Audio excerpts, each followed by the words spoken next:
Chapter 351। पीछे बैठे लोगों के पास हथियार थे। उनमें से एक ने अपनी गन रंजीत को दी। मिस्टर रॉय, आप गन लो, हम पहले बाहर निकलेंगे। एक बार जब हम रास्ता खोल देंगे आप बाहर आना। रंजीत ने उस शख्स को देखा जिसने उसे गन दी और पूछा, क्या तुम लोग कोई और हथियार लाए हो? बाकियों ने सिर हिलाया। जब वो निकले थे तब सिर्फ गन्स लाए थे, लेकिन इस सिचुएशन में गन्स बेकार थे, चाकू ज्यादा काम आते और रंजीत को लॉन्ग गन्स चलाने में ज्यादा महारत नहीं थी, हैंडगन बेहतर होती। तभी सेक्रेटरी ने स्टोरेज कंपार्टमेंट से एक फ्रूट नाइफ निकाला और रंजीत को दिया। मिस्टर रॉय, ये फ्रूट नाइफ लो, आप इसे ले लो। रंजीत ने फ्रूट नाइफ लिया, उसे टेस्ट किया और फिर बाकियों के साथ बाहर निकलने का प्लान डिस्कस करने लगा। पीछे की सीट पर बैठे 3 बॉडीगार्ड्स ने पहले दरवाजे खोले और बाहर निकले। बाहर ज़ॉम्बीज की भीड़ जमा थी, कार को पूरी तरह घेरे हुए। जैसे ही कार के दरवाजे खुले, ज़ॉम्बी तुरंत अंदर की ओर लपके। सबसे आगे खड़ा शख्स इतने सारे ज़ॉम्बीज की ताकत का मुकाबला नहीं कर सका और बाहर निकलते ही घेर लिया गया। जल्दी ही चीखें, उड़ते हुए अंग और सड़ता हुआ मांस चारों तरफ फैल गया। उसके पीछे के 2 लोग इस नज़ारे से सन्न रह गए। पीछे हट भी नहीं सकते थे क्योंकि ज़ॉम्बीज कार के दरवाजों को धकेल और खींच रहे थे, जिससे वो बंद नहीं हो पा रहे थे। पीछे हटने का रास्ता न होने की वजह से उनके पास सिर्फ आगे बढ़ने का ऑप्शन था। शुक्र है पहले शख्स के बाहर निकलने से कई ज़ॉम्बीज का ध्यान उसकी तरफ गया, जिससे उसके पीछे के 2 लोगों पर प्रेशर थोड़ा कम हुआ। तीसरे शख्स ने अपनी गन को दूसरे के कंधे पर टिकाकर कुछ ज़ॉम्बीज को मारा, जिससे दूसरे को सांस लेने का मौका मिला। फिर उन दोनों ने ज़ॉम्बीज की एक और लहर को अपनी तरफ खींच लिया। अगला नंबर था सेक्रेटरी का। उसके पास एक स्प्रे बोतल थी, पता नहीं कितने टाइम से एक्सपायर्ड, और उसने आधी बोतल आसपास के ज़ॉम्बीज पर छिड़क दी। फिर जब ज़ॉम्बीज एक पल के लिए भटक गए, उसने कुछ को धक्का देकर साइड किया और बाहर की ओर भागा। कुछ कदम चलने के बाद उसे रंजीत की याद आई। मिस्टर रॉय, उसने पीछे मुड़कर देखा और रंजीत को अपने ठीक पीछे पाया, एक खंजर पकड़े हुए, जो एक ज़ॉम्बी की आंख में चुभा रहा था, जो रिएक्ट करके उसे पकड़ने की कोशिश कर रहा था। वो बिल्कुल भी घबराया हुआ नहीं लग रहा था। पहले कुछ लोगों ने रास्ता साफ किया तो रंजीत आखिरकार कार से सुरक्षित निकल पाया। ज़ॉम्बीज के घेरे से बच निकला, लेकिन पूरी तरह छुटकारा नहीं पाया। पहले बाहर निकले 3 बॉडीगार्ड्स जो ध्यान खींचने के लिए गए थे, सब मर गए। सेक्रेटरी और रंजीत किसी तरह बच निकले, लेकिन पीछे लगे ज़ॉम्बीज का पीछा छुड़ाना मुश्किल था। दोनों आदमी, जिनकी उम्र मिलाकर 100 साल से ज्यादा थी, उनकी स्टैमिना लिमिटेड थी। वो हांफते हुए भागे, लेकिन पीछे के ज़ॉम्बीज थकते नहीं थे और उनकी स्पीड उल्टा बढ़ रही थी। मिस्टर रॉय, मिस्टर रॉय, मैं और नहीं भाग सकता। आप भागो, मैं आपके लिए इन्हें रोकता हूँ। सेक्रेटरी रुक गया, हांफते हुए। ऊपर से सूरज की गर्मी और वो पसीने से इतना तर था जैसे पानी से निकला हो। उसके पैरों में जैसे सीसा भर गया था, हर कदम एक स्ट्रगल था। शायद ज़ॉम्बीज के पकड़ने से पहले ही वो थकान से मर जाता। रंजीत की हालत भी कुछ खास बेहतर नहीं थी। वो सेक्रेटरी से 10 साल बड़ा था, लेकिन उसकी फिजिकल कंडीशन थोड़ी बेहतर थी। वो भी थक गया था, लेकिन अभी टिक सकता था, बस थोड़ा और। ये सेक्रेटरी 30 साल से ज्यादा वक्त से रंजीत के साथ था, वो भाई जैसे थे। वो कैसे देख सकता था कि ज़ॉम्बीज उसे चीर डालें? उसने सेक्रेटरी का हाथ पकड़ा, दांत पीसकर आगे बढ़ने लगा। 1000 मीटर, 800 मीटर, 500 मीटर। पीछे ज़ॉम्बीज को और करीब आते देख सेक्रेटरी को पता था कि वो और नहीं टिक सकता। उसने जबरदस्ती रंजीत का हाथ छुड़ाया।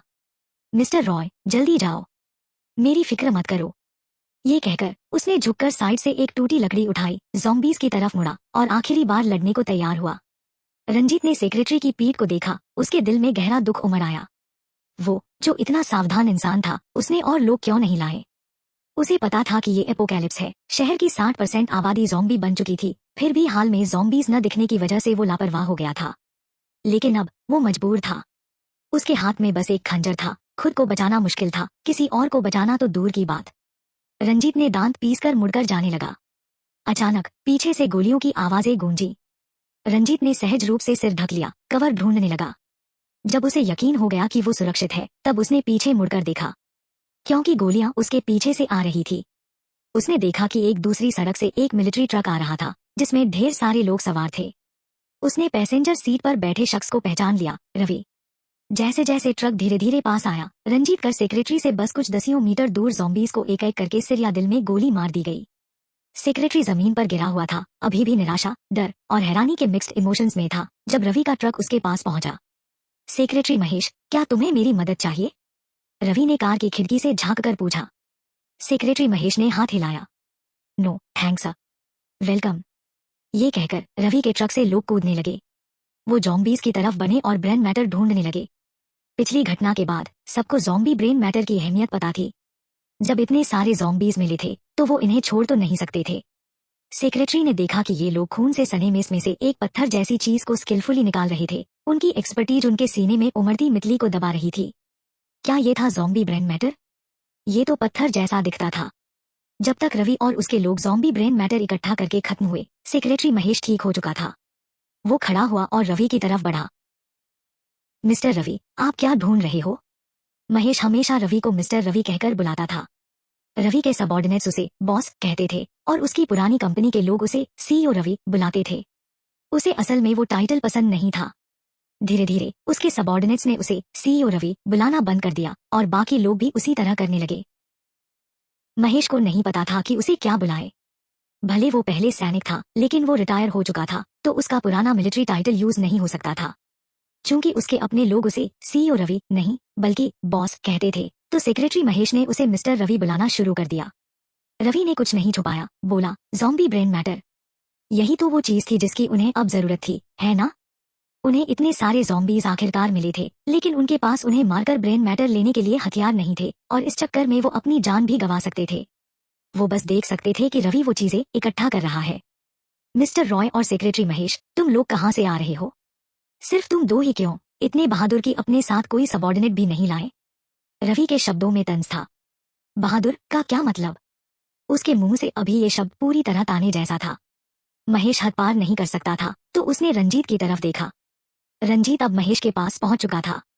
सच कहूं रवि, हम अभी कटारा कम्युनिटी से आए हैं। ओह, ये तो अफसोस की बात है, हमारा रास्ता एक नहीं है, रवि ने कहा, फिर अपने सबॉर्डिनेट्स को हाथ से इशारा किया, जो तुरंत ट्रक पर चढ़ गए। रवि ने रंजीत से कहा, जॉम्बीज खत्म हो गए हैं। तुम दोनों को जल्दी वापस जाना चाहिए, अभी दिन का टाइम है और अंधेरा होने से पहले, वरना रात को खतरनाक हो जाएगा। जॉम्बीज दिन में इतने उग्र नहीं होते। रवि अपने ट्रक की तरफ मुड़ने लगा, लेकिन रंजीत ने उसे पुकारा। रवि, जरा रुको। कोई और बात है, मिस्टर रॉय? रंजीत ने बात को घुमाए बिना सीधे कहा, मैं सोच रहा था कि क्या मैं तुम्हारे साथ एक डील कर सकता हूँ। सच कहूँ, मुझे लोगों को बचाने के लिए इस ज़ॉम्बी ब्रेन मैटर की बहुत जरूरत है। ऐसा है, रवि ने एक हाथ से अपनी आईब्रो खुजलाई, मुश्किल से बोला, लेकिन हमें भी इस चीज की जरूरत है। चैप्टर 352। अब हर कोई जानता था कि ज़ॉम्बी ब्रेन मैटर एक खजाना है, खासकर तब से जब वो हरे सिर वाली मक्खियां इंसान के शरीर में घुसने लगी थी। रंजीत ने कहा, मैं इसे पैसे से खरीद सकता हूँ। रवि हंसा, पैसा अब इतना बेकार है कि टॉयलेट पेपर के लिए भी रफ है। मेरा मतलब है, मैं तुम्हारे साथ डील कर सकता हूँ। रवि जरूर जानबूझकर ऐसा कर रहा था। आजकल कौन पैसे का इस्तेमाल करता है? लेकिन फिर रवि ने थोड़ी दिलचस्पी दिखाई और रंजीत के दिल में उम्मीद की किरण जगी। मिस्टर रॉय, आप कटारा रेजिडेंशियल एरिया में आभा के साथ डील करने तो नहीं गए थे ना? सेक्रेटरी महेश ने सोचा, कोई हैरानी नहीं कि रवि अगर बिजनेस में उतर जाए तो इतना सक्सेसफुल हो सकता है। उसकी नजर बहुत तेज है, लेकिन रंजीत ऐसा नहीं सोचता था। उसने हमेशा रवि को एक बेरहम इंसान समझा था, ये मानते हुए कि उसकी बिजनेस सक्सेस उसके फैमिली कनेक्शंस और मिलिट्री में पुराने नेटवर्क की वजह से थी। लेकिन अब उसे उस बेरहम इंसान के सामने, जिसे वो कभी नीचा देखता था, झुकना पड़ रहा था। रंजीत ने कहा, हाँ और नहीं। ज्यादातर मैं चाहता था कि वो मेरे बेटे को रिहा करे, उसने उसे पकड़ रखा है। रवि ने ओह कहा, फिर जोड़ा, मुझे लगता है आप आभा की शर्तों की वजह से गए, जो इतनी बेतुकी थी कि आप डील नहीं कर पाए। ज़ॉम्बी ब्रेन मैटर अब इतना कीमती है। मेरी शर्तें आभा से भी ज्यादा होंगी, क्योंकि मेरे पास ये कम है। अगर मैं आपको दूं, तो आपको और बड़ी कीमत चुकानी होगी। क्या आप सचमुच मेरे साथ नेगोशिएट करना चाहते हो? तुम्हारी शर्तें क्या हैं? रवि ने थोड़ा सोचा और बोला, एक ज़ॉम्बी ब्रेन के लिए 1000 किलो अनाज। अनाया हथियार मांग रही थी, लेकिन रवि के पास हथियारों की कमी नहीं थी, वो अनाज चाहता था। हथियार और अनाज दोनों इस वक्त हार्ड करेंसी थे, शांति के टाइम के सोने से भी ज्यादा कीमती, क्योंकि तब सोना सिर्फ इन्वेस्टमेंट था, लेकिन अब अनाज और हथियार सीधे सर्वाइवल से जुड़े थे। अगर रंजीत का सेल्फ कंट्रोल इतना अच्छा न होता, तो वो उसी वक्त गालियां बकने लगता। ये तो खुलेआम लूट थी। मिस्टर रॉय, आप रास्ते में सोच सकते हो। अगर आप डिसाइड कर लो कि मेरे साथ डील करनी है, तो किसी को मेरे पास भेज देना। ये कहकर रवि अपनी कार में बैठा और चला गया। रंजीत और सेक्रेटरी महेश ने दूर जाती कार को जलन और गुस्से के मिक्सड इमोशंस के साथ देखा। भले डील न हुई हो, क्या वो कम से कम उन्हें लिफ्ट तो नहीं दे सकता था? उन्होंने मन ही मन सोचा। रंजीत का चेहरा गुस्से से काला पड़ गया, 50 डिग्री की धूप में इतनी देर रहने से लाल काला हो गया।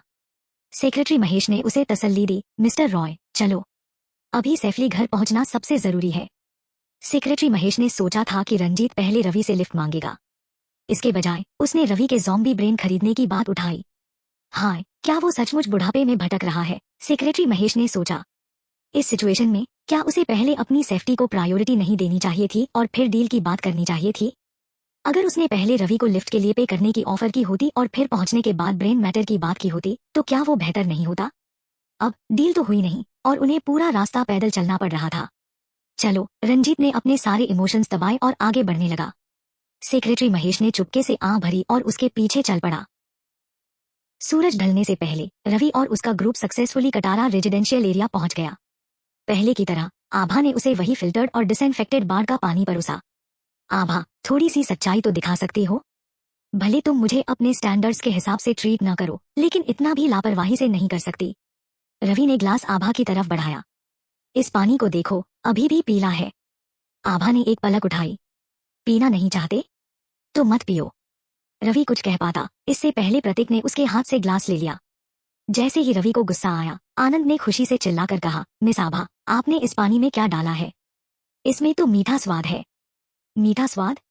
बल्कि सड़े हुए शवों की बदबू ज्यादा लग रही है, रवि ने सोचा। रवि ने आनंद को तिरछी नजर से देखा। क्या उसे सचमुच आभा की इतनी चापलूसी करने की जरूरत थी? वो इस बार तो उससे कुछ मांग भी नहीं रहे थे। मैंने पानी में फ्रूट जूस मिलाया है। Fruit juice? इस टाइम में फल भी थे क्या? आनंद को इस बात की जिज्ञासा नहीं थी कि आभा के पास जूस के लिए फल कैसे थे। उसने खुशी खुशी एक और घूंट लिया, आधे से ज्यादा ग्लास पी गया। बहुत अच्छा है। अगर अच्छा है तो और पियो, आभा ने प्रतीक को आनंद का ग्लास फिर से भरने को कहा। आनंद ने अपना नया भरा हुआ ग्लास रवि को दिया। बॉस, ट्राई करो, सचमुच बहुत अच्छा है। रवि ने नजर उठाई और देखा कि आभा उसे एक अच्छा शो देखने वाली नजरों से देख रही थी। नो वे, उसने सोचा। प्रतीक ने अभी अभी उसका ग्लास लिया था, वो अब आभा के सामने इसे कैसे पी सकता था? न वो ऐसा करेगा, न उसका घमंड उसे इजाजत देगा। मैं नहीं पी रहा, तुम खुद पियो। जब रवि और बाकी लोग आभा के यहाँ खाना खाकर तृप्त और खुश पड़ोस में प्रैक्टिस फाइट के लिए जाने की तैयारी कर रहे थे, तभी रंजीत और सेक्रेटरी आखिरकार व्हाइट फील्ड की ओर पैदल लौटे।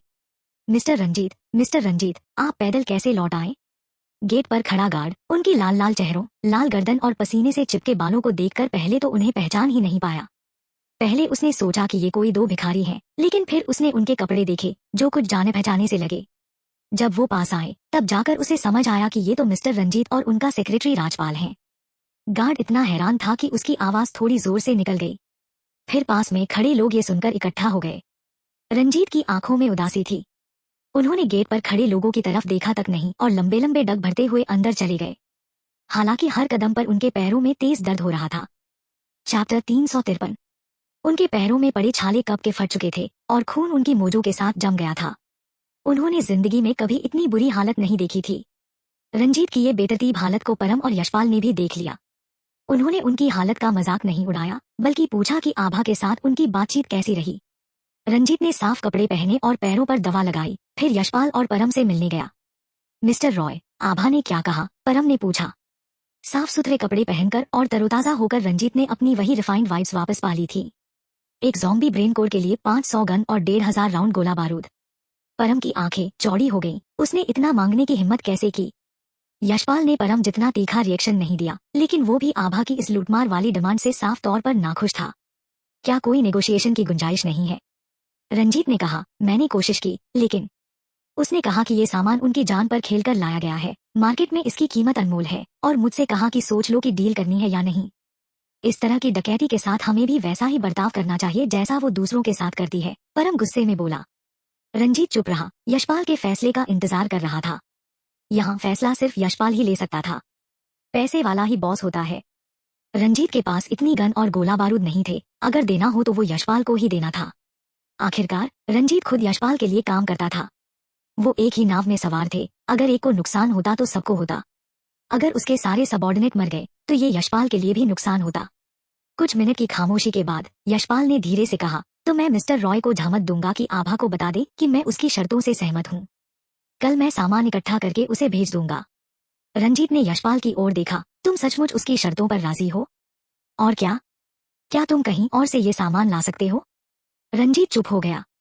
रवि के पास भी कुछ सामान था, लेकिन उसकी शर्तें भी कम नहीं थी और वो खाना मांगता था। अगर रवि के साथ डील करते तो यशपाल निश्चित रूप से रंजीत से अनाज का एक हिस्सा देने को कहता। वो ऐसा करने को तैयार नहीं था। उसके पास हथियार नहीं थे, जो थे वो यशपाल ने दिए थे। ये तो वही बात हुई कि भेड़ की खाल से ही ऊन निकाली जाए। बस मामला तय हो गया और रंजीत आराम करने चला गया। वो थक चुका था। अच्छे से आराम करने के बाद उसे कल फिर कटारा कम्युनिटी जाना था। कमांडर, तुम सचमुच आभा के साथ ये डील करने वाले हो? यशपाल हंसा। मैं उसके लिए सामान तैयार करूंगा, बस देखते हैं कि क्या वो इसे लेने की काबिलियत रखती है। अगली सुबह रंजीत 20 से ज्यादा लोगों को लेकर कटारा कम्युनिटी पहुंचा। इस बार वो पक्का वेदांश को वापस लाने के मूड में था। यशपाल के साथ इतने समय तक डील करने के बाद वो उसे अच्छे से समझ चुका था। ये शख्स एक स्माइलिंग टाइगर था। बाहर से तो आसान लगता था, लेकिन उस गुड गाय वाली स्माइल के पीछे ढेर सारी चालबाजियां थीं। उसका आभा की शर्तों पर इतनी जल्दी राजी होना जरूर कोई और प्लान था। रंजीत के हिसाब से वो ट्रांजैक्शन के दौरान कोई चाल चलने वाला था। यशपाल आमतौर पर खुद एक्शन नहीं लेता था, लेकिन जब लेता था तो निर्णायक होता था। वेदांश का कटारा कम्युनिटी में रहना बहुत खतरनाक था। इस बार उसने काफी लोग और हथियार लाए थे। अगर रास्ते में ज़ॉम्बी मिले तो कुछ को खत्म करने का मौका भी मिल जाता, लेकिन बदकिस्मती से उनका रास्ता बिल्कुल स्मूथ रहा। एक भी ज़ॉम्बी नहीं मिला। आभा को रंजीत का फिर से आना कोई सरप्राइज नहीं था। वो फिर से मेन गेट पर उससे मिली। मिस्टर रॉय, तुमने इतनी जल्दी सोच लिया? इंसानों की जान दांव पर है, रंजीत ने कहा। पता नहीं था कि मिस्टर रॉय इतने दयालु हैं। बाहरी लोगों के लिए इतने अच्छे तो अपने रिश्तेदारों के लिए तो और भी अच्छे होंगे। आभा के शब्दों में हल्की सी तंज की झलक थी। रंजीत ने आभा की ओर देखा। आभा के चेहरे पर हल्की सी स्माइल थी, लेकिन आंखों में मजाक उड़ाने वाली चमक थी। लगता था उसे वेदांत और रंजीत के रिश्ते के बारे में पता था, तभी वो बार बार उसे टारगेट कर रही थी। वेदांश कहाँ है? रंजीत ने आभा की बात को इग्नोर करते हुए पूछा। मैं उसे देखना चाहता हूँ। क्या तुम उसे बाहर बुला सकती हो? क्या तुम आज रात ट्रेड करने नहीं आ रहे हो? उस वक्त मैं वेदांश और ज़ॉम्बी ब्रेन कोड दोनों साथ लाऊंगी। रंजीत के मन में बेचैनी थी, लेकिन चेहरे पर कोई भाव नहीं दिखाया। ये लड़की आभा बहुत तेज थी। अगर वो ज्यादा बेचैन दिखा और कोई हिंट दे दिया तो बात बिगड़ सकती थी। इसलिए उसने और कुछ नहीं कहा और चला गया। वापसी के रास्ते में आभा ने वेदांत से बात की। वो पास ही उसका इंतजार कर रहा था। वो चला गया? आभा ने हामी भरी। उसने कहा कि वो आज रात सामान लेकर आएगा मेरे साथ ट्रेड करने। तुम उसकी बात पर भरोसा करती हो? नहीं, आभा ने कहा। आभा ने ये नहीं बताया कि रंजीत ने वेदांत की सिचुएशन के बारे में भी पूछा था। हालांकि वेदांत को अपने पिता रंजीत से कोई उम्मीद नहीं थी, फिर भी वो नहीं चाहती थी कि उसे अपने और वेदांत के बीच का फर्क सचमुच महसूस हो। जैसे वो खुद, भले ही उसने अपने पिता यशवर्धन से कुछ उम्मीद करना बंद कर दिया था, लेकिन ये देखकर कि वो संजना को कितना चाहता था, उसे थोड़ा अजीब लगता था। शायद ये एक आम गर्मजोशी थी, लेकिन फिर भी बस अजीब सा लगता था। वो नहीं चाहती थी कि वेदांत को भी वैसा ही लगे। रवि कहाँ है? आभा ने टॉपिक बदल दिया। रवि ने कल रात वेदांत को साइड में खींच लिया था स्पारिंग के लिए कहने, लेकिन वेदांत ने ट्रेनिंग की थकान का बहाना बनाकर मना कर दिया था। आज सुबह से वो वेदांत को बाहर से आवाज दे रहा था। वो उस समय वेदांत से हार गया था और हमेशा अपनी जीत वापस चाहता था, लेकिन फिर वेदांत मिलिट्री डिपार्टमेंट छोड़कर चला गया था और कोई नहीं जानता था कि वो कहाँ गया। रवि ने अंदाजा लगाया कि वो किसी टॉप सीक्रेट मिशन पर गया होगा, जिसके बारे में आमतौर पर कोई नहीं जानता। उसे तो बिल्कुल नहीं पता था। उसके बाद उसने वेदांत को फिर कभी नहीं देखा, जब तक कि वो रिटायर नहीं हो गया और उसकी जीत वापस पाने की चाहत एक अफसोस बन गई। अब जब वो फिर से मिले थे, उसे ये मौका किसी भी कीमत पर पकड़ना था और पक्का एक स्पारिंग मैच करना था। वेदांत, जल्दी उठो। अगर तुम बाहर नहीं आए तो मैं यहाँ तब तक चिल्लाता रहूंगा जब तक तुम ना आ जाओ। वेदांत ने आंखें बंद करके अनसुना कर दिया और आभा को हंसी छूट गई। ये सीन कुछ जाना पहचाना सा था, जैसे स्कूल में कोई लड़का किसी लड़की को इम्प्रेस करने के लिए नीचे खड़ा होकर कन्फेशन करता हो, कुछ प्यार भरे लेकिन असल में धमकी जैसे शब्द बोलता हो। वेदांत, रवि बाहर आत्मा बुलाने जैसे चिल्ला रहा था। आभा ने वेदांत को हल्का सा धक्का दिया। क्यों न जाकर देख लो? हॉलवे में खड़े होकर ऐसे चिल्लाने से लोगों की नींद डिस्टर्ब होगी। वेदांत ने आभा की ओर देखा। अगर मैं उसे इतना थका दूं कि वो उठ ही न पाए तो तुम ये नहीं कहोगी कि मैं तुम्हारी दोस्ती को खराब कर रहा हूँ? आभा मुस्कुराई। नहीं। चैप्टर 354। शाम 7:30 बजे आसमान ऐसा लग रहा था जैसे उस पर लाल रंग छिड़क दिया गया हो। पूरी धरती पर नारंगी लाल चमक बिखेर रहा था। बुजुर्ग लोग कहते थे कि उन्होंने पहले कभी ऐसा आसमान नहीं देखा था। रंजीत और परम 2 गाड़ियों में कटारा कम्युनिटी के एंट्रेंस पर पहुंचे। उनके पीछे 3 बड़े ट्रक थे। मिस्टर रॉय, बेहतर होगा कि तुम उन्हें बाहर बुलाओ। रंजीत ने परम की ओर देखा, गाड़ी से उतरा और कटारा कम्युनिटी की ओर चला। इस बार वो गेट तक भी नहीं पहुंचा था कि आभा खुद बाहर आ गई और वेदांत उसके साथ था। रंजीत ने अपने इस बेटे को 10 साल से ज्यादा समय से नहीं देखा था। उसे नहीं लगा था कि इतने सालों बाद उनकी पहली मुलाकात ऐसी परिस्थितियों में होगी। वेदांत के चेहरे के नक्श बचपन से काफी बदल चुके थे, लेकिन रंजीत ने उसे एक नजर में पहचान लिया। रंजीत ने वेदांत को एक पल देखा, फिर आखिरकार आभा की ओर देखा। मैं सारा सामान ले आया हूँ, हम अब गिनती करके ट्रांजैक्शन शुरू कर सकते हैं। आभा ने सिर हिलाते हुए कहा, तो शुरू करें? वेदांश कहाँ है? रंजीत ने पूछा। आभा ने रंजीत की ओर देखा, तुम इतने बेचैन हो, कहीं आज रात की डील में कुछ गड़बड़ तो नहीं? रंजीत ने और कुछ नहीं कहा और आभा के साथ ट्रकों की ओर चला। परम पहले ही गाड़ी से उतर चुका था और ट्रकों के सामने खड़ा था, आभा के आने का इंतजार कर रहा था। मिस आभा, तुमने जो मांगा था सब ट्रकों में है, तुम अब चेक कर सकती हो, परम ने कहा, अपने आदमियों को इशारा करते हुए ट्रकों को ढकने वाली तिरपाल हटाने के लिए। आभा ने परम की ओर देखा और पूछा, तुम कितने ज़ॉम्बी ब्रेन कोड चाहते हो? रंजीत ने कहा, 200। ठीक है, तो 200 की मात्रा के हिसाब से गन और गोला बारूद गिनकर हमारे कम्युनिटी गेट पर डिलीवर कर दो। वहाँ हमारे लोग गिनती चेक करेंगे। कंफर्म होने के बाद मैं तुम्हें ज़ॉम्बी ब्रेन कोड दूंगी। आभा बोलकर वापस जाने लगी। मिस आभा, परम ने पुकारा। और कुछ? आभा ने पलटकर परम की ओर देखा। परम को आभा की नजरों के नीचे अजीब सी बेचैनी महसूस हुई, जैसे आभा को कुछ पता हो। नहीं नहीं, ये मुमकिन नहीं, उसे घबराना नहीं चाहिए। परम कुछ बोलने ही वाला था कि रंजीत ने कहा, कमांडर परम, तुम गाड़ी में जाकर इंतजार करो, मैं मिस आभा से बात कर लूंगा। परम को रंजीत के हवाले करने में कोई दिक्कत नहीं थी। सामान तो पहले ही ट्रांसपोर्ट हो चुका था, अब कोई गड़बड़ नहीं हो सकती थी। वो गाड़ी में जाकर रिजल्ट का इंतजार कर सकता था। परम गाड़ी में चला गया। रंजीत ने अपने आदमियों को ट्रकों से सामान उतारने का आदेश दिया। गन और गोला बारूद सब बक्सों में पैक थे। उन्हें ट्रकों से उतारकर सीधे कम्युनिटी गेट की ओर ले जाया गया। रुको! बक्से उठाए लोग रुक गए और आभा की ओर देखने लगे। बक्से खोलो और सामान बाहर निकालो, मैं गन देखना चाहती हूँ। कहीं तुमने बक्सों में विस्फोटक रखकर हमारी कम्युनिटी को उड़ाने का प्लान तो नहीं बनाया? रंजीत की पलकें फड़फड़ाई। परम ने यशपाल को यही सुझाव दिया था, लेकिन यशपाल ने इसे ठुकरा दिया था। आभा को कितना चालाक होना होगा कि वो उन्हें अपने दरवाजे तक विस्फोटक के बक्से लाने दे। अगर ये पकड़ा गया तो न सिर्फ प्लान फेल हो जाएगा, बल्कि क्या होगा अगर आभा उन विस्फोटकों को उनकी गाड़ियों के खिलाफ इस्तेमाल कर दे? चूंकि वो पहले ही ट्रांजैक्शन के लिए राजी हो चुके थे और खुलेआम रास्ता ठीक करने, लेकिन चुपके से नदी पार करने की योजना बना रहे थे, उन्हें ये सुनिश्चित करना था कि कोई उनकी मंशा न भांप ले। रंजीत ने अपने आदमियों को इशारा किया कि बक्से खोलें। अंदर सलीके से रखी हुई गन थी। फिर आभा के कहने पर गन निकालकर कम्युनिटी गेट तक ले जाई गई। आभा और वेदांत पास खड़े होकर व्यस्त लोगों को एक एक करके गन ले जाते और जमीन पर रखते देख रहे थे। लगता है मैंने जितना मांगा था उससे ज्यादा है, आभा ने कहा। उसने कहा कि ये सही संख्या है, वेदांत ने कहा। वो रंजीत के बारे में इतने नॉर्मल ढंग से बोल रहा था जैसे किसी और की बात हो। आभा मुस्कुराई, गुड। पिछली बड़ी हार के बाद रंजीत अब जब भी बाहर जाता था ढेर सारे लोगों को साथ ले जाता था। काफी लोगों के होने से उतराई जल्दी हो गई। 1 घंटे में सारा सामान कम्युनिटी गेट तक पहुंच गया। जब वो सामान ले जा रहे थे तब आभा के लोग भी गिनती कर रहे थे, इसलिए प्रोसेस बहुत तेज था। मैंने तुम्हें सारा सामान दे दिया, अब क्या वेदांश बाहर आ सकता है?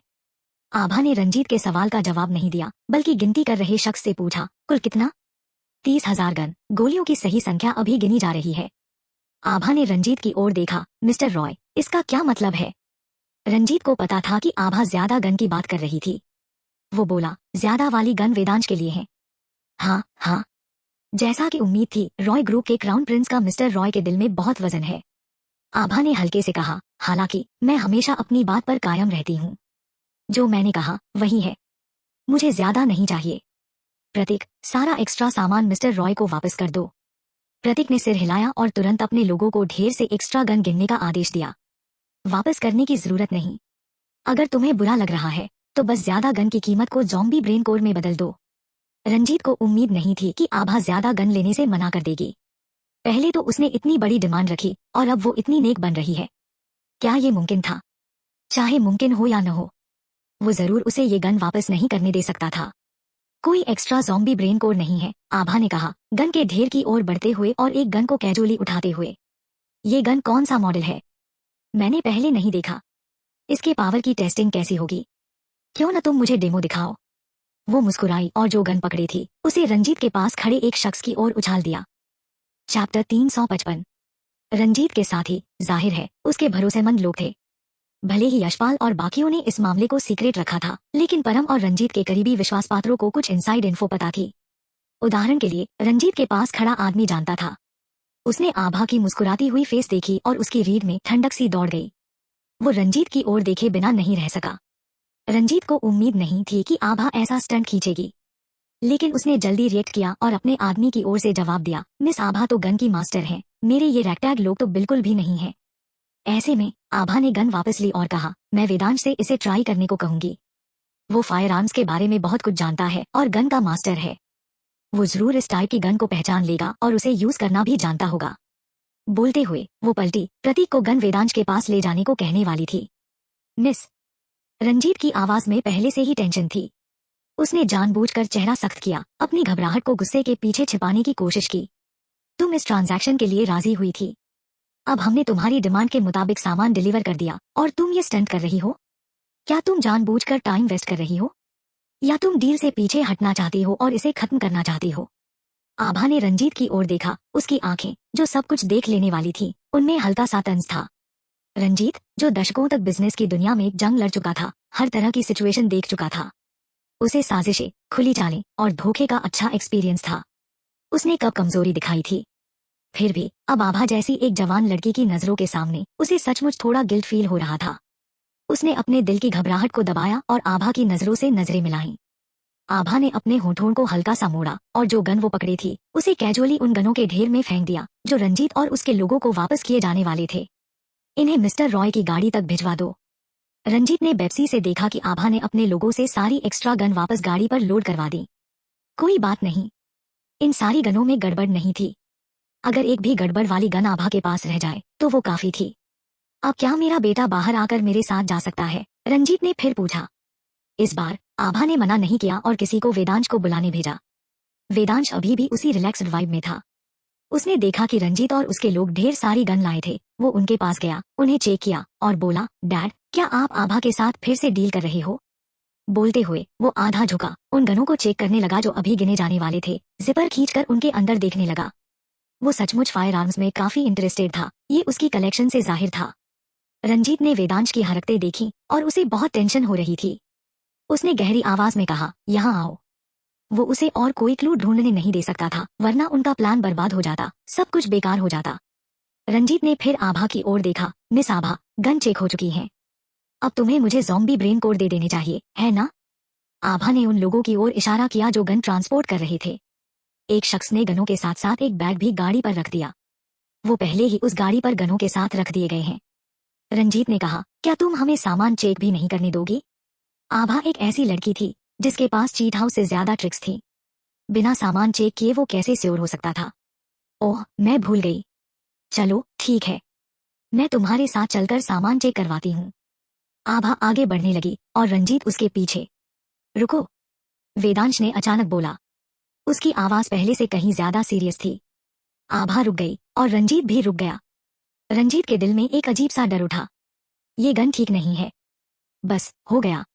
इस बार शायद उसका अपना बेटा ही उसका प्लान चौपट करने वाला था। रंजीत दिमाग में काउंटर में सोचने लगा। वो आभा के बहुत करीब था। अगर आभा को गन की गड़बड़ का पता चल गया और उसने उसे वहीं चाकू मार दिया तो वो क्या करेगा? नहीं, उसे पहले मूव करना होगा। रंजीत के पास भी एक चाकू था। इसमें क्या गड़बड़ है? आभा ने पूछा, रंजीत की ओर एक नजर डालते हुए। इसी वक्त परम, जो गाड़ी में रिजल्ट का इंतजार कर रहा था, उसने भी कुछ अजीब सिचुएशन नोटिस की। उसका हाथ पहले ही उसकी गन तक पहुंच गया था। वेदांश गन को चेक करता रहा, आसपास के तनाव भरा माहौल को नोटिस किए बिना। ये गन नई दिखती है, जैसे अभी अभी बनाई गई हो, लेकिन ये असल में पुरानी यूज्ड गनों जितनी अच्छी नहीं है। इसका मटेरियल खराब है। अगर इसे लगातार यूज किया गया तो ये फट सकता है। रंजीत का धड़कता हुआ दिल थोड़ा शांत हुआ। उसने सफाई दी, इन हालात में ऐसी गन मिलना भी काफी है। मिस आभा, चलो। ज़ॉम्बी ज़ॉम्बी आ रहे हैं, किसी ने अचानक चिल्लाया। रंजीत के लोग तुरंत टेंशन में आ गए, जल्दी से अपनी गन पकड़ी और जंग के लिए तैयार हो गए। इसके उलट आभा के लोग उतने टेंशन में नहीं थे। कुछ लोग ढेर की हुई गनों की रखवाली करने लगे, जबकि बाकी जल्दी से कम्युनिटी गेट की गार्डिंग के लिए फैल गए। दूर से ज़ॉम्बी का एक बड़ा ग्रुप धीरे धीरे करीब आ रहा था। रंजीत अब इस बात की परवाह नहीं कर रहा था कि आभा उसके साथ ब्रेन कोड चेक करने आए। वो जल्दी से अपनी गाड़ी में लौटा और सीट के नीचे से एक पिस्टल निकाली। जब ज़ॉम्बी फायरिंग रेंज में आए, आभा ने फायर करने का ऑर्डर दिया। रंजीत और उसके लोग भी फायर करने लगे। ये ज़ॉम्बी उन ज़ॉम्बी जैसे स्मार्ट नहीं लग रहे थे जो पहले कटारा कम्युनिटी को तंग कर चुके थे। हालांकि उनकी स्पीड धीमी नहीं थी, वो मैकेनिकली आगे बढ़ रहे थे, गोलियों की बौछार के बीच से गुजरते हुए। उनकी तादाद बहुत ज्यादा थी। रंजीत और आभा के एक साथ फायर करने के बावजूद वो ज़ॉम्बी धीरे धीरे करीब आते जा रहे थे। आभा ने जो ज़ॉम्बी ब्रेन कोड दिए थे उनकी अभी चेकिंग भी नहीं हुई थी और अब ज़ॉम्बी उन पर चढ़ आए थे। परम ने रंजीत से कहा, इन ज़ॉम्बी की संख्या बहुत है, तुम्हारे पास एक्स्ट्रा गोलियां हैं? हाँ, रंजीत ने कहा। मिस आभा, क्या हम बाहर लड़ते रहें या पहले कम्युनिटी में जाए? किसी ने आभा से पूछा। अगर वो पीछे हटते तो जो गन उतारी गई थी उन्हें जल्दी वापस नहीं ले जाया जा सकता था और उन्हें वहां अस्थायी रूप से छोड़ना पड़ेगा। अगर ज़ॉम्बी ने उन्हें नष्ट कर दिया तो ये बहुत बड़ा नुकसान होगा। रुको और देखो। आभा ने उन ज़ॉम्बी को देखा जो अब काफी करीब आ चुके थे। उसने नोटिस किया कि ज़ॉम्बी रंजीत और उसके लोगों को टारगेट कर रहे थे। क्या वो ज्यादा सोच रही थी या सचमुच ऐसा था? इसलिए उसने रुककर देखने का फैसला किया कि पीछे हटना है या रुकना है। ये ज़ॉम्बी खास तौर पर परम और उनके लोगों को टारगेट कर रहे हैं, वेदांत ने आभा से कहा। तुमने भी नोटिस किया? आभा ने पूछा। ज़ॉम्बी के पास अपनी कोई सोच या चेतना नहीं होती। वो अपने अटैक टारगेट्स को इंडिपेंडेंटली चुन नहीं सकते, खासकर ये कम डेवलप्ड, ज्यादा स्मार्ट नहीं वाले ज़ॉम्बी। जब तक कि उन्हें कोई कंट्रोल न कर रहा हो। सिर्फ एक शख्स ही इन ज़ॉम्बी को कंट्रोल करके उनसे बच सकता था और खास तौर पर रंजीत और परम पर अटैक करवा सकता था। जब से प्रशांत ने आखिरी बार आभा से मुलाकात की थी तब से उसकी कोई खबर नहीं थी।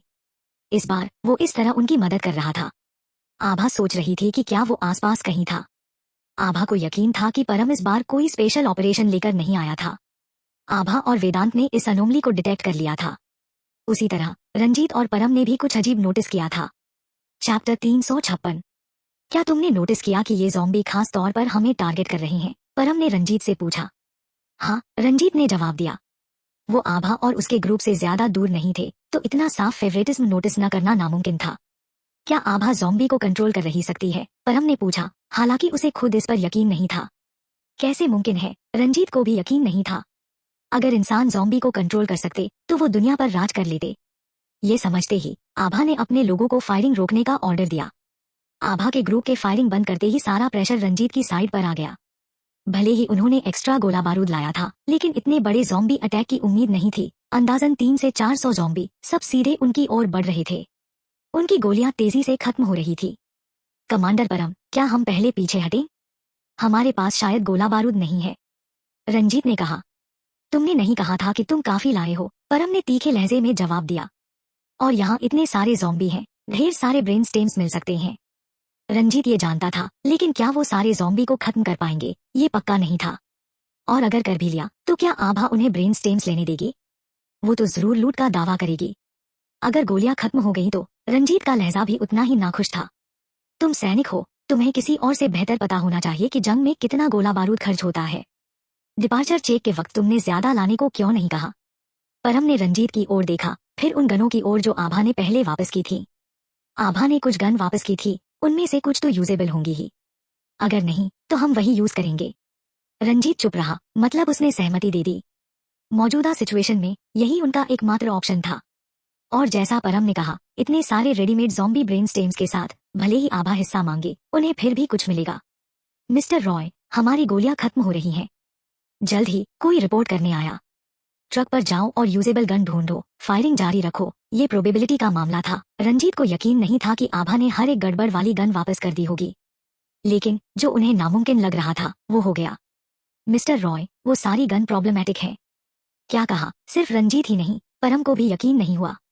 इतनी सारी गन और एक भी यूजेबल नहीं? उस शख्स ने अपनी आवाज धीमी की। जो हम देख पा रहे हैं, ऊपरी लेयर की सारी गन में हमने ही बारूद भरा था। उन्होंने आभा को सबक सिखाने के लिए गनों में बारूद भरा था, लेकिन उसने वो वापस कर दी थी। अब इस सिचुएशन में क्या वो अपने ही किए की सजा भुगतने वाले थे? नीचे की लेयर फिर से चेक करो। मुझे यकीन नहीं कि एक भी यूजेबल नहीं होगी। वो शख्स भागा, लेकिन अपनी फाइंडिंग्स रिपोर्ट करने से पहले ही ज़ॉम्बी उनके ट्रक तक पहुंच गए। हर किसी की गोलियां ज़ॉम्बी पर नहीं लग रही थी, कुछ गन ले जा रहे ट्रक पर लगी। एक जोरदार धम के साथ ट्रक में विस्फोट हो गया। लगातार विस्फोटों की सीरीज ने रंजीत और परम को आगे की गाड़ी में लगभग बहरा कर दिया। कोई भी बता सकता था कि उस ट्रक में विस्फोटक थे। विस्फोट ने कई ज़ॉम्बी को मार डाला। अजीब बात यह थी कि इस विस्फोट की लहर के बाद बचे हुए ज़ॉम्बी ने अटैक करना बंद कर दिया और पीछे हट गए। विस्फोट के बाद की धमक ने रंजीत और उसके ग्रुप की गाड़ी के ट्रंक में एक बड़ा सा छेद कर दिया। अगर वो और करीब होते तो उनकी गाड़ी भी तबाह हो जाती। रंजीत और परम अभी भी सदमे में थे जब वेदांश की आवाज उनके पास पहुंची। डैड, आप ठीक हो? उसके पिता होने के नाते वेदांश सदमे से उबरते ही सबसे पहले उनके पास दौड़ा। रंजीत गाड़ी से उतरा और वेदांश को रियश्योरिंग स्माइल दी। मैं ठीक हूँ। इस खतरनाक पल के बाद रंजीत को अपनी पीठ पर ठंडक महसूस हुई। पीछे हाथ ले जाकर उसने पाया कि उसकी शर्ट उड़ गई थी और उसकी स्किन जल गई थी, लाल हो गई थी और छोटे छोटे छाले पड़ गए थे। डैड, आपको चोट लगी है, वेदांश ने बहुत चिंता के साथ कहा। उसे न सिर्फ अपने पिता की चोटों की चिंता थी बल्कि आभा के गुस्से की भी। अगर वो समझ सकता था कि ट्रक उन गनों की वजह से फटा तो क्या आभा ये नहीं समझेगी?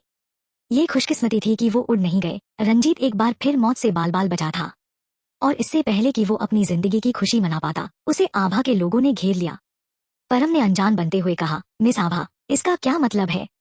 आभा ने तंज कसा, क्या मतलब?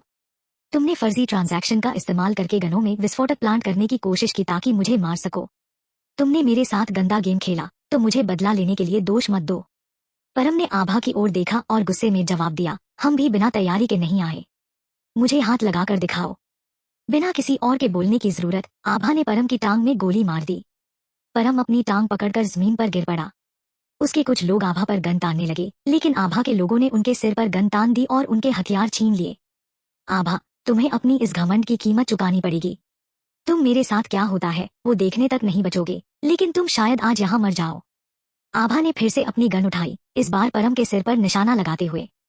परम को आखिरकार डर लगने लगा। आभा सचमुच उसे मारने का इरादा रखती थी, बिना किसी हिचक के।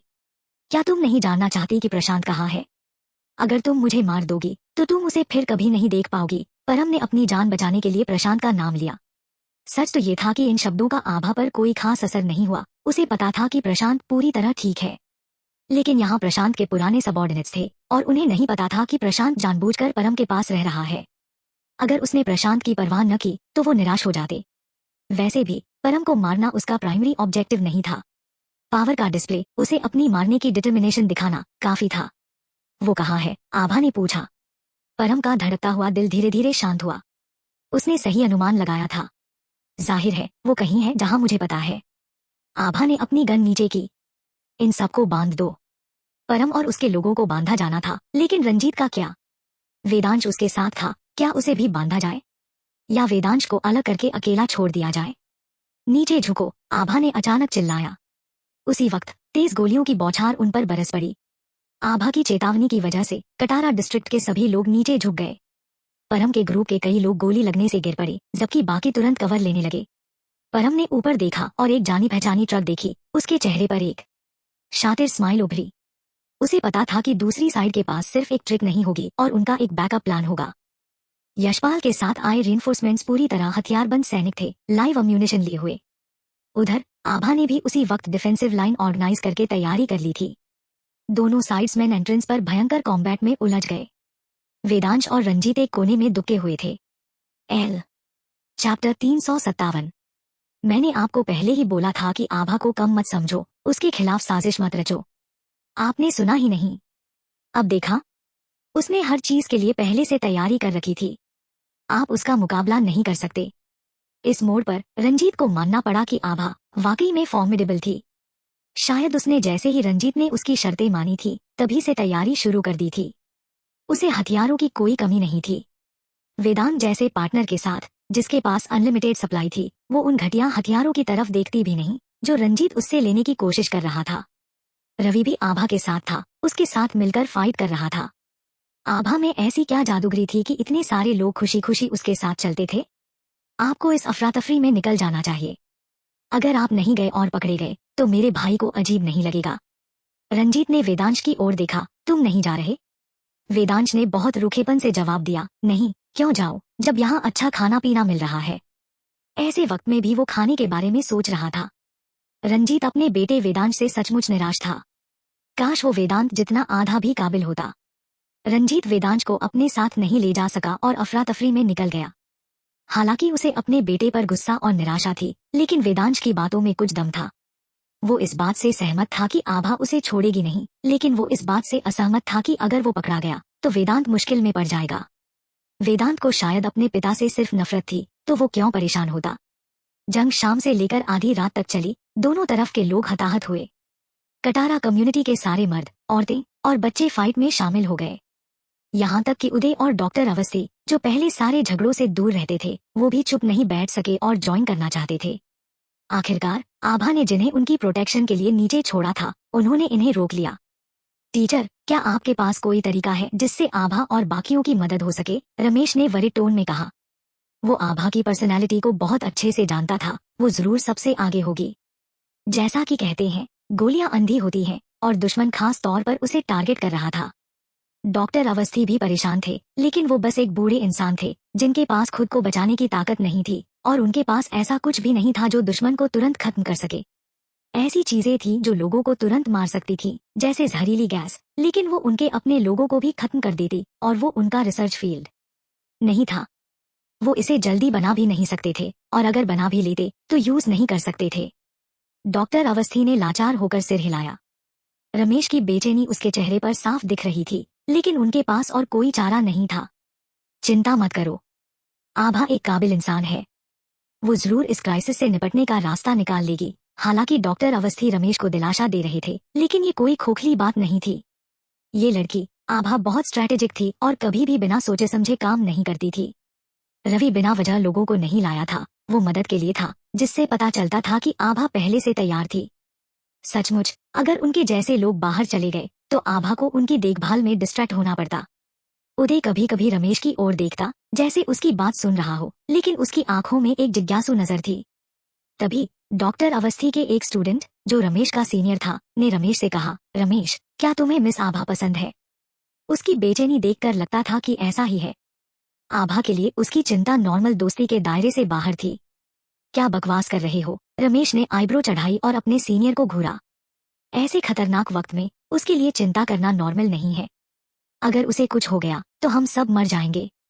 रमेश की बात में कोई गलत बात नहीं थी, लेकिन उसे हमेशा कुछ गलत लगता था। आभा और रमेश के कजन रिलेशन के बारे में सिर्फ वेदांत को पता था, यहाँ तक कि डॉक्टर अवस्थी को भी नहीं पता था। जब रमेश चिंता में डूबा था, तभी उसने नोटिस किया कि उदय उसे देख रहा है। वो उदय के बारे में जानता था, लेकिन उदय की पर्सनैलिटी अजीब थी। आमतौर पर अपनी वेजिटेबल गार्डन की देखभाल के अलावा वो लोगों से कम ही बात करता था, तो रमेश का उससे ज्यादा मुलाकात नहीं हुई थी। उदय की नजर इतनी डायरेक्ट थी कि रमेश इसे इग्नोर नहीं कर सका। रमेश ने उदय की ओर देखा, जिसने अपनी जिज्ञासु नजर हटाई और रमेश को स्माइल दी।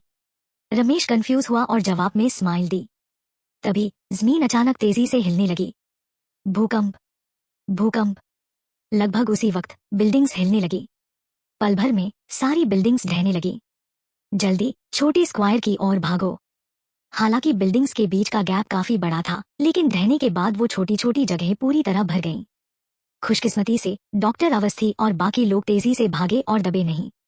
कटारा कम्युनिटी का छोटा स्क्वायर काफी बड़ा था, लेकिन आसपास की बिल्डिंग्स के एक बाद एक ढहने और उसकी जगह को कुचलने से वो अब सेफ जगह नहीं रह गया था। लेकिन ये उस वक्त तक पहुंचने लायक सबसे सेफ जगह थी। अगर ये जगह भी दब गई तो बस यही कह सकते थे कि ये उनकी किस्मत थी। खुशकिस्मती से हमेशा कोई रास्ता निकलता है। कुछ मिनट की तेज हिलने के बाद सब कुछ शांत हो गया, और जिस जगह पर डॉक्टर अवस्थी और बाकी लोग थे, वो छोटे स्क्वायर के बीच में थी, जो दब नहीं गई थी। डॉक्टर अवस्थी ने जल्दी से गिनती की। उनकी 13 लोगों की रिसर्च टीम में से 3 लोग गायब थे। ये भी खुशकिस्मती थी कि वो सब नीचे थे, अगर वो ऊपर होते तो अब तक मलबे में दब चुके होते। बाहर की गोलियों की आवाज भी इस भूकंप के बाद रुक गई। कुछ मिनट की खामोशी के बाद रमेश ने कहा, टीचर, चलो बाहर देखते हैं। पता नहीं आभा और बाकी लोग कैसे हैं। डॉक्टर अवस्थी ने सिर हिलाया। सब लोग सावधान रहो, कहीं आफ्टर शॉक्स न आए। डॉक्टर अवस्थी और उनके 10 लोग, साथ में उदय, कुल 11 लोग मलबे के बीच से कम्युनिटी के बाहर की ओर बढ़े। कम्युनिटी, जिसे उन्होंने मेहनत से जिंदगी दी थी, पल भर में फिर से खंडहर बन गई थी। सबके दिल भारी हो गए, लेकिन ये उनकी सबसे बड़ी चिंता नहीं थी। उनकी सबसे बड़ी चिंता थी कि अगर आभा को कुछ हो गया। अगर आभा थी तो सब कुछ के लिए उम्मीद थी। अगर आभा नहीं थी, वो आगे सोचने की हिम्मत नहीं कर पाए। आभा, आभा। रमेश और बाकी लोग टटोलते हुए कम्युनिटी के एंट्रेंस तक पहुंचे। वहां का हाल भी वैसा ही था, कुछ दिख नहीं रहा था और कोई खड़ा नहीं था। वो खुद को चिल्लाने से रोक नहीं सका। अचानक एक गोली उसकी ओर आई। रमेश को देर से समझ आया। तभी एक शख्स अचानक कूदा और उसे जमीन पर गिरा दिया और गोली उस शख्स के कंधे में लगी जिसने उसे बचाया। वो जानी पहचानी आवाज सुनकर रमेश खुशी से झूम उठा। वेदांत, तुम ठीक हो? आभा कहाँ है? वो ठीक है, वेदांत ने फुसफुसाते हुए कहा। यहीं रुको, हिलो मत और आवाज मत करो। सिर्फ हम ही जिंदा नहीं हैं, दुश्मन भी हैं। रमेश ने जल्दी से सिर हिलाया। जब तक वो जिंदा थे, सुबह होने पर आभा और बाकियों को ढूंढना देर नहीं थी। चैप्टर 358। आभा, क्या हम बात कर सकते हैं? आवाज एक अनजान शख्स की थी। आभा उसे जानती थी। वो एक हट्टा कट्टा ताकतवर आदमी था जिसका लुक काफी इम्प्रेसिव था। उसका नाम था धीरज और वो यशपाल का लाया हुआ रीइंफोर्समेंट था। यशपाल ने इस बार कोई कसर नहीं छोड़ी थी। पक्का इरादा था कटारा कम्युनिटी को नेस्तनाबूद करने का। अगर ये भूकंप न आता तो आभा और उसका ग्रुप शायद टिक नहीं पाता, क्योंकि दुश्मन की तादाद उनकी तुलना में 3 गुना थी। आभा का पूरा ग्रुप, जिसमें सब लोग शामिल थे, सिर्फ 300 से थोड़ा ज्यादा था। नंबर्स में बहुत बड़ा फर्क था और क्वालिटी में भी अंतर था। तो अगर लंबी जंग होती तो आभा की साइड शायद टिक नहीं पाती। बेशक धीरज को आभा की पूरी ताकत का अंदाजा नहीं था। उनके पिछले परफॉर्मेंस को देखते हुए उसे लग रहा था कि सुबह होने से पहले कटारा कम्युनिटी को कब्जे में लेने का उसका वादा शायद पूरा नहीं होगा। जब दोनों साइड्स बराबरी पर थीं, तभी ये भूकंप आ गया। कई लोग मलबे में दब गए और मौजूदा सिचुएशन से लग रहा था कि आसमान थोड़ी देर तक रोशन नहीं होगा। अगर ज़ॉम्बी की एक और लहर आ गई तो सब यहीं मर जाएंगे। धीरज की आवाज बंद होते ही एक गोली उसकी ओर आई। अगर वो तेजी से नहीं झुका होता तो उसका सिर फट गया होता। क्या कमाल की निशानेबाजी थी। उसने पहले रमेश पर जो शॉट मारा था वो ज्यादा से ज्यादा उसे लगता, लेकिन जरूरी नहीं कि सिर में। लेकिन अभी वाला शॉट सीधा उसके सिर पर था। धीरज को पता था कि आभा उसकी पहले वाली गोली का बदला ले रही थी। वो फिर से सिर बाहर निकालने की हिम्मत नहीं कर पाया। मलबे के पीछे छिपकर बोला, आभा, अब हम बराबर हैं। क्या हम फाइटिंग रोक सकते हैं? जैसा दिख रहा है आसमान जल्दी रोशन नहीं होगा। अगर ज़ॉम्बी फिर से आ गए तो हम सब खत्म हो जाएंगे। तो चलो फायरिंग रोकते हैं और अपने लोगों को बचाते हैं, ठीक है? धीरज ने जो कहा वो आभा भी सोच रही थी। अब उनकी सबसे जरूरी जिम्मेदारी थी अपने लोगों को बचाना। जितना हो सके उतने लोगों को बचाना। लेकिन ये भी नहीं भूल सकते थे कि धीरज जानबूझकर ऐसा कहकर उनकी गार्ड ढीली करवाने और फिर चुपके से अटैक करने की सोच सकता था। तो आभा चुप रही। भले ही उसने आभा को अपनी आंखों से नहीं देखा था, धीरज को यकीन था कि वो ठीक है। उसकी खामोशी का मतलब था कि वो उस पर भरोसा नहीं कर रही थी। तो धीरज ने फिर कहा, आभा, अगर तुम मुझ पर यकीन नहीं करती तो मैं पहले बाहर आ सकता हूँ। धीरज ने पूरी सिंसेरिटी दिखाई। खुद बाहर निकलकर वो अपनी जान आभा की गन के हवाले कर रहा था। उसने कहा और उसने किया। वो धीरे धीरे बाहर निकला, दोनों हाथ सिर के ऊपर उठाए।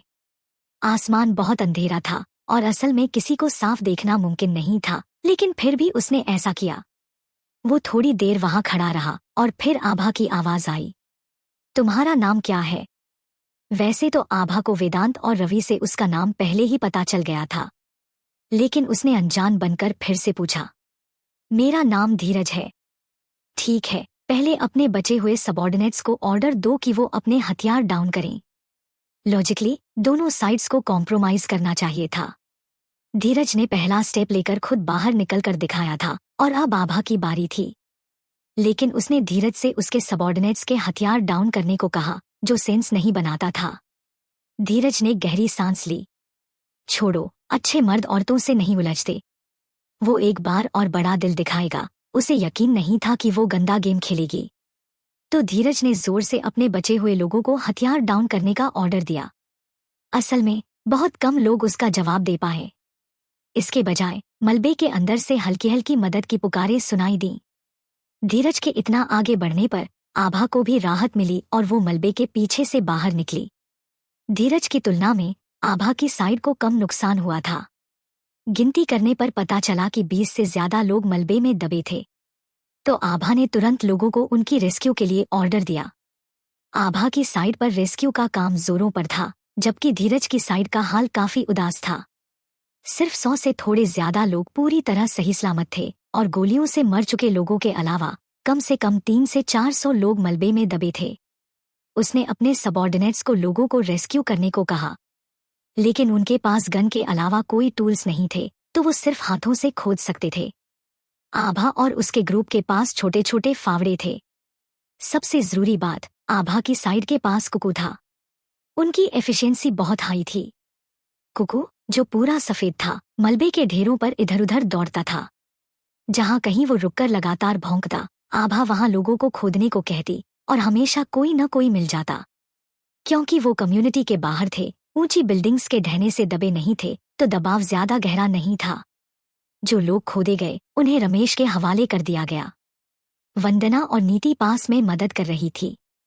कैप्टन धीरज, क्यों न हम आभा से मदद मांग लें? इस तरह खोदते रहे तो कब तक चलेगा? भले ही हम खोद लें, लेकिन क्या नीचे जिंदा लोग इतना इंतजार कर पाएंगे? धीरज के एक सबॉर्डिनेट ने अपने पहले से खून से सने हाथों को देखते हुए धीरज को सुझाव दिया। उसे अपने खून भरे हाथों की चिंता नहीं थी, बल्कि ये थी कि अगर उनके हाथ पूरी तरह बर्बाद भी हो गए तो भी वो कितने लोगों को बचा पाएंगे। धीरज की साइड के पास तो फ्लैशलाइट भी नहीं थी, पूरा अंधेरा था। वो सिर्फ आभा की साइड से आ रही हल्की रोशनी के भरोसे अपने आसपास के लोगों के चेहरे मुश्किल से देख पा रहे थे। ये लोग एपोकैलिप्स की सर्दी, बाढ़ और तगड़ी गर्मी से बचे थे। अब तक जिंदा रहना उनके लिए आसान नहीं था। सब धूल से सने थे, कुछ सहनी, खून और मिट्टी के साथ पूरी तरह बेतरतीब दिख रहे थे। पहले कमजोरी दिखाना एक स्ट्रैटेजिक कॉम्प्रोमाइज था, बशर्ते वो हथियार डाउन करें। लेकिन आभा से मदद मांगना मतलब था पर्सनल सरेंडर। स्ट्रैटेजिक कॉम्प्रोमाइज में कोई शर्मिंदगी नहीं थी, लेकिन मदद मांगना मतलब था फेवर मांगना। फेवर मांगना आसान नहीं था। धीरज ने कुछ सेकंड्स तक अंदर ही अंदर स्ट्रगल किया और फिर ट्राई करने का फैसला किया। आभा शायद उसकी मदद न करे। धीरज अभी आभा तक पहुंचा भी नहीं था कि उसे दूसरों ने रोक लिया, जिन्होंने उस पर गन तान दी। मैं तुम्हारी लीडर से मिलना चाहता हूं। तुम उससे क्यों मिलना चाहते हो? प्रतीक ने पूछा। क्या तुम्हारे पास उसके लिए डिसीजन लेने का राइट है? प्रतीक के पास आभा के लिए डिसीजन लेने का राइट नहीं था, लेकिन उसकी सेफ्टी प्रोटेक्ट करने की जिम्मेदारी थी। भले ही उन्होंने टेम्पररी तौर पर फायरिंग रोक दी थी और एक दूसरे पर अटैक नहीं कर रहे थे, इसका मतलब ये नहीं था कि वो अपनी गार्ड ढीली कर देंगे। प्रतीक रास्ते में अड़ा रहा, बिना हिले। मेरे पास नहीं है, लेकिन तुम भी उससे नहीं मिलोगे। उसका लहजा हल्का था, लेकिन उसमें एक जिद्दी ताकत थी। धीरज खुद को प्रतीक को एक और बार देखने से रोक नहीं पाया। ये एक बहुत यंग लड़का था, जिसकी आंखों में उसकी उम्र से मेल न खाने वाली गंभीरता दिख रही थी। चैप्टर 359। धीरज को आभा से मिलने से पहले ही बीच में रोक लिया गया, वो भी एक जवान लड़के ने। उसने अपने बढ़ते गुस्से को दबाया, 2 गहरी सांसें ली और बोला, मैं तुम्हारी लीडर से मदद मांगने आया हूँ। क्या बोला? तरुण ने धीरज को आभा से मदद मांगते सुना तो तंज कस दिया। तुम लोग इतने बड़े बड़े दावे नहीं कर रहे थे, ढेर सारे लोग लेकर हमें लूटने आए थे, और अब हमारी मदद मांग रहे हो। मोटी चमड़ी होने से तुम सही हो गए। धीरज का चेहरा तरुण के तानों से शर्मिंदगी से जलने लगा। वो सचमुच अभी पलटकर चला जाना चाहता था, लेकिन फिर उसे याद आया कि उसके कई भाई अभी भी मलबे में दबे हैं, तो उसने खुद को रोका।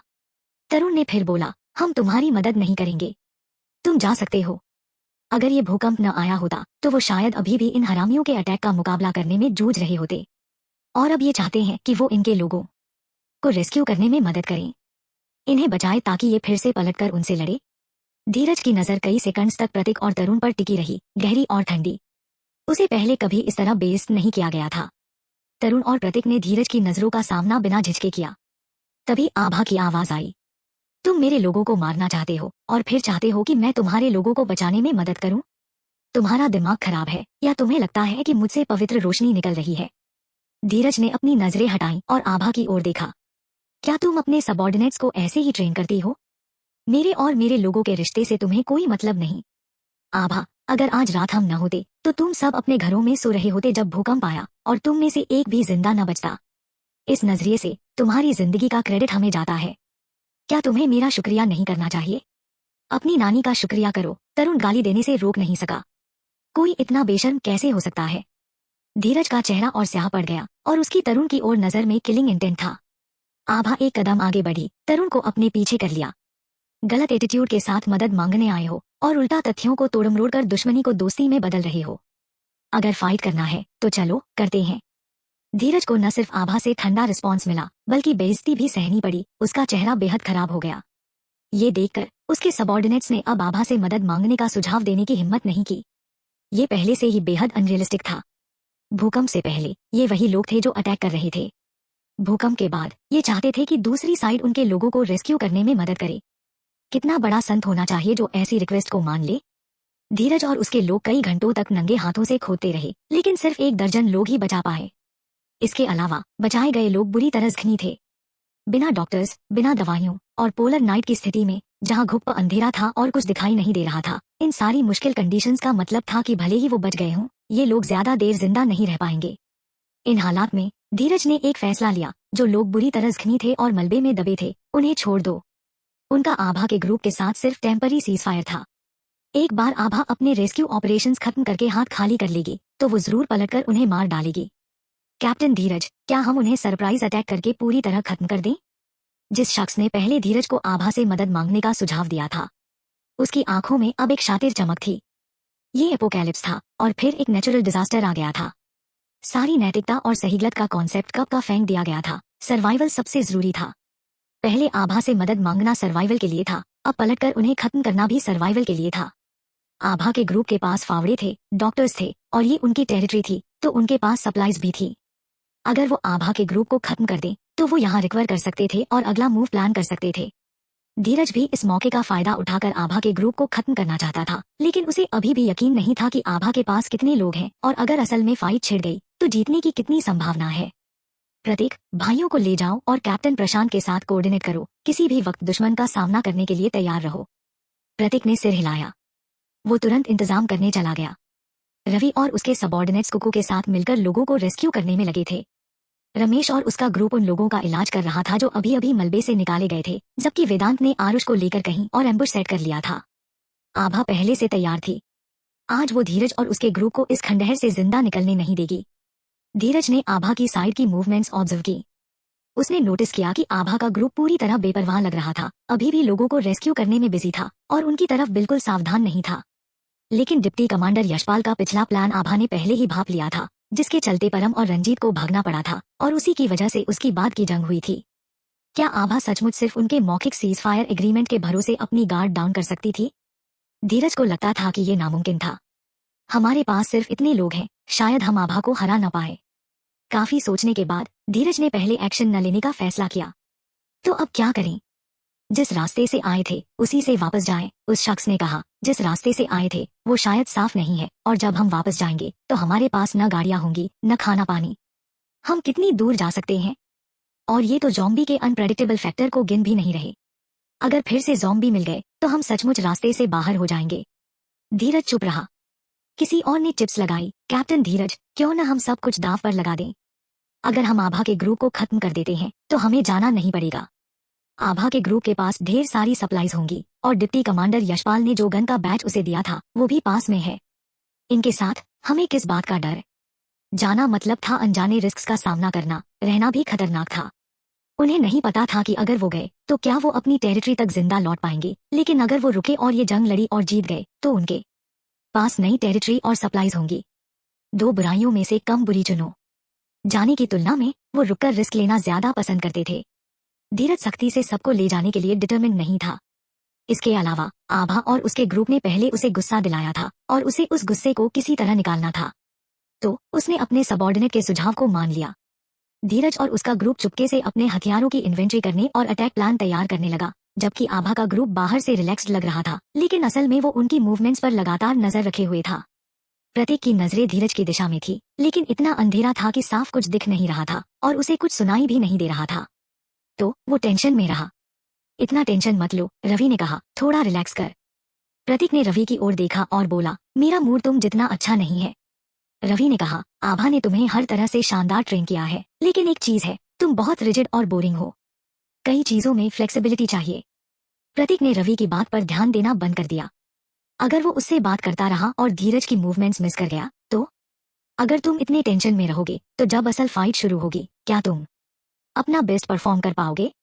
प्रतीक पूरी तरह अनफ्लेक्सिबल नहीं था, तो उसने अपने सख्त कंधों को स्ट्रेच किया और थोड़ा रिलैक्स किया।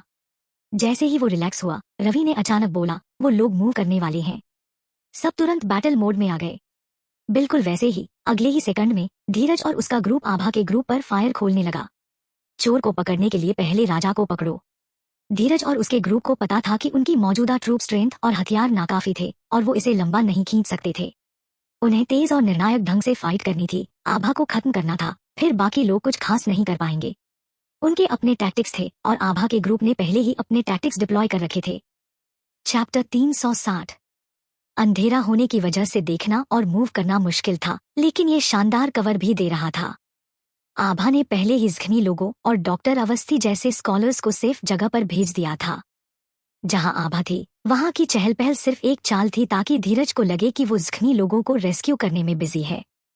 आभा, तुम्हें पीछे से निकल जाना चाहिए। हम यहाँ उन्हें रोक लेंगे। वंदना, जो आभा के साथ थी, ने उससे जाने के लिए कहा। वो तुम्हारे पीछे पड़े हैं। चलो कपड़े स्वैप करते हैं, तुम पहले निकलो। मैं यहाँ रुककर उनका ध्यान खींचती हूँ। आभा ने पहले ही अंदाजा लगा लिया था कि धीरज और उसके लोग ऑल आउट असॉल्ट नहीं करेंगे, बल्कि अपनी ताकत को एक खास जगह पर फोकस करेंगे, जाहिर है जहां आभा थी। तो उसने खुद को बैट की तरह यूज किया। धीरज और उसकी टीम को ट्रैप में फंसाने का इंतजार कर रही थी। कोई बात नहीं, प्रतीक और बाकी लोग जल्द ही फ्लैंक करने आ जाएंगे। हम खतरे में नहीं होंगे। वैसे भी धीरज चालाक है, वो शायद ये भी चेक करेगा कि मैं सचमुच यहाँ हूँ या नहीं। अगर उसे पता चल गया कि मैं नहीं हूं, तो वो ट्रैप में नहीं फंसेगा और फिर हमारी सारी तैयारी बेकार हो जाएगी। वाकई आभा का अंदाजा सही निकला। धीरज ने उसकी मौजूदगी कंफर्म करनी शुरू की। आभा, अगर तुम हमारे लोगों को बचाने में मदद करने को तैयार हो तो हम तुरंत फायरिंग रोक देंगे, धीरज ने खुद आभा पर चिल्लाकर कहा। आभा ने तंज कसा, जब तुम्हारा दिमाग ठीक हो जाए तब मुझसे बात करना। धीरज ने आभा के इस ताने को पूरी तरह समझने की जहमत भी नहीं उठाई। वो चुपके से खुश हुआ, आभा वाकई यहाँ है। इससे काम आसान हो गया। तो फिर मुझे बदतमीजी के लिए दोष मत देना। धीरज और उसके सबॉर्डिनेट्स पूरी ताकत से आभा की पोजीशन की ओर दौड़े। प्रतीक और बाकी लोग दूसरी दिशाओं से उन्हें फ्लैंक कर रहे थे, लेकिन उनकी रेजिस्टेंस मुश्किल लग रही थी। वो धीरज को ये भ्रम देना चाहते थे कि उनके पास मैनपावर कम है। बिल्कुल वैसा ही हुआ। धीरज ने नोटिस किया कि भले ही रिइंफोर्समेंट्स आ गए हों, उनकी फायर पावर मजबूत नहीं थी। वो खुशी से फूला नहीं समाया और अपने लोगों को पूरी ताकत से अटैक करने का ऑर्डर दिया। आभा पर इतना प्रेशर था कि वो ज्यादा काउंटर अटैक नहीं कर पा रही थी। जल्द ही धीरज और उसकी टीम आभा और उसके ग्रुप तक पहुंच गए और आभा जल्दी से भागने लगी। उसे पकड़ो, धीरज ने ऑर्डर दिया। फिर अगले ही सेकंड में आगे दौड़ने वाले लोग पकौड़ों की तरह एक ट्रैप में लुढ़क गए। ट्रैप के अंदर कंक्रीट स्लैब्स थे, जिनमें स्टील की छड़ें, टूटे हुए पत्थर और कांच के टुकड़े मिक्स थे। लोग छपाक छपाक और चीखों के साथ गिरे। धीरज भी लगभग गिर गया था, लेकिन उसके पास खड़े किसी शख्स ने उसे पीछे खींच लिया। इस वक्त आभा को फ्लैंक करने और रेस्क्यू करने आए लोगों की संख्या अचानक बढ़ गई और उनकी फायर पावर तेज हो गई। अब साफ था, वो आभा के ट्रैप में फंस चुके थे। पीछे हटो, धीरज ने तुरंत ऑर्डर दिया। भूकंप से बचे हुए कुछ 100 लोगों में से अब 100 से भी कम बचे थे। वो उसी रास्ते से पीछे हटे जिससे आए थे, अपनी मेमोरी के भरोसे। आभा और उसकी टीम ने उनका पीछा नहीं किया। हजारों मीटर दूर ठोकर खाते हुए भागने के बाद आसपास का माहौल अजीब सा शांत हो गया। धीरज ने आखिरकार राहत की सांस ली और अपनी रफ्तार धीमी की। बचे हुए लोग भी हाफ रहे थे, झुककर टांगों को सहारा देते हुए सांस ले रहे थे। उन्हें नहीं पता था कि कितना टाइम हो गया था, लेकिन ऐसा लग रहा था जैसे कम से कम एक दिन बीत चुका हो और सब भूखे और थके हुए थे। ये आभा बहुत चालाक है। उसने हमारे लिए ट्रैप सेट किया था। अगर हमें पहले पता होता तो हमें फाइट रोककर लोगों को बचाने की कोशिश नहीं करनी चाहिए थी। अगर हम अपने लोगों को नहीं बचा सकते तो उन्हें भी अपने लोगों को नहीं बचाने देना चाहिए था। बोलने वाले के शब्द बिना सोचे समझे थे, लेकिन धीरज को ये उसकी पिछली डिसीजन पर इल्जाम लगाने जैसा लगा। धीरज ऑटोक्रेटिक और नारो माइंडेड था।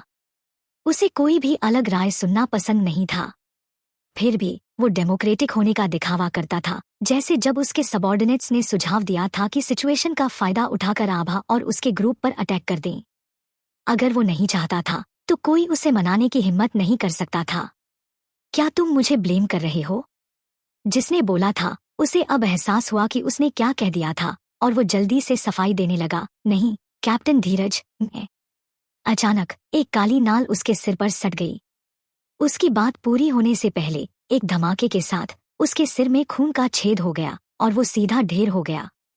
बाकी लोग जो अभी थकान से रिकवर कर रहे थे उस गोली की आवाज से चौंक गए। जो लोग अफवाह फैलाएंगे और मिलिट्री मोराल को डिस्टर्ब करेंगे उन्हें सजाए मौत दी जाएगी। बाकी लोग खामोश रहे, किसी की हिम्मत नहीं हुई कि वो फिर कुछ बोले। ये पहली बार नहीं था कि उसने अपने ही लोगों को मारा था, लेकिन अभी भूकंप और जंग से गुजरने के बाद और आखिरकार जिंदगी बचाकर भागने के बाद सिर्फ एक बात की वजह से अपने ही लोगों के हाथों मरना अजीब लग रहा था। 10 मिनट आराम करो, फिर सफर शुरू करो, धीरज ने ऑर्डर दिया। किसी की हिम्मत नहीं हुई कि वो कुछ और बोले। 10 मिनट कितने लंबे होंगे उन्हें उस वक्त कोई अंदाजा नहीं था, लेकिन यकीनन 10 मिनट से कम टाइम बीता था जब एक और गोली की आवाज गूंजी और धीरज के पास खड़ा एक शख्स ढेर हो गया। जो लोग वहां आराम कर रहे थे वो तुरंत चिड़ियों की तरह चौंक कर खड़े हो गए, आसपास देखने लगे। वो शॉट दूर से आया था, आवाज से पता चल रहा था कि ये स्नाइपर राइफल थी। इसका मतलब था कि पास में कहीं स्नाइपर एम्बुश में था। शॉट का निशाना धीरज था, लेकिन उसी वक्त धीरज संयोग से बाथरूम जाने के लिए खड़ा हुआ था तो गोली उसके पीछे खड़े शख्स को लगी। पहला शॉट धीरज को चकमा देने में कामयाब रहा, लेकिन उसके बाद साफ निशाना लगाना मुमकिन नहीं था। फिर भी पास में एम्बुश में बैठे आरुष ने हिम्मत नहीं हारी और लगातार धीरज और उसके ग्रुप पर फायर करता रहा। धीरज और उसके लोग प्रेशर में आ गए और जल्दी से अपनी गन उठाकर जवाबी फायर करने लगे, लेकिन घुप अंधेरे में उन्हें दिख नहीं रहा था कि दुश्मन कहाँ है। वो सिर्फ गोलियों की दिशा का अंदाजा लगा सकते थे। चलो जल्दी, धीरज ने फायर करते हुए आगे पीछे हटना शुरू किया। तभी पीछे से एक और गोली आई, इस बार सीधे धीरज के कंधे में लगी। सामने और पीछे से स्नाइपर्स, धीरज खुद जख्मी और उसके कई लोग मर चुके थे। उसकी हिम्मत नहीं हुई कि वो मेन रोड के रास्ते को फॉलो करे। उसने उस सड़क के बीच में से एक रास्ता चुना जिस पर वो थे। धीरज जो जख्मी था अपने सबॉर्डिनेट्स को लेकर फाइट करता हुआ और पीछे हटता हुआ हाईवे के पास एक छोटे रास्ते में घुस गया। वेदांत और आरुष अपनी छिपी पोजीशंस से बाहर निकले और मिले।